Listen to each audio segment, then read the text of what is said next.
बहुत समय पहले एक राजा था। उसकी रानी बहुत सुंदर, गुणी और धार्मिक प्रवृत्ति की थी, लेकिन वह जन्म से ही गूंगी थी। राजा को अपनी रानी से बहुत प्रेम था, लेकिन दरबारी और अन्य रानियों को ये बात पसंद नहीं थी कि एक गूंगी स्त्री उसकी महारानी बने।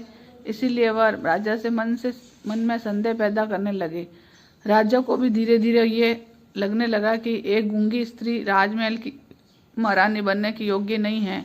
उन्होंने एक दिन निर्णय लिया कि यदि रानी सच में देवी का स्वरूप है तो वह किसी न किसी माध्यम से अपनी बात कहेगी। राजा ने घोषणा की कि यदि रानी 1 वर्ष के भीतर कुछ बोल नहीं सकी तो उसे जंगल में छोड़ दिया जाएगा।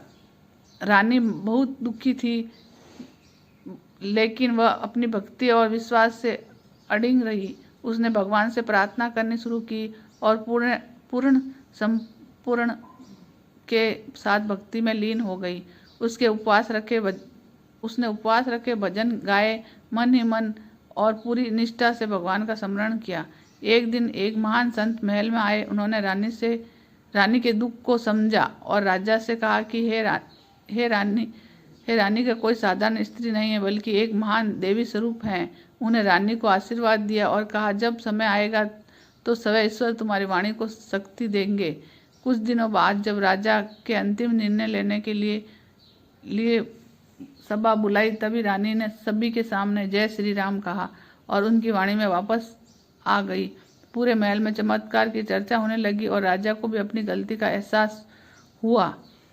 राजा ने रानी से क्षमा मांगी और उसे राजमहल की प्रमुख महारानी घोषित किया।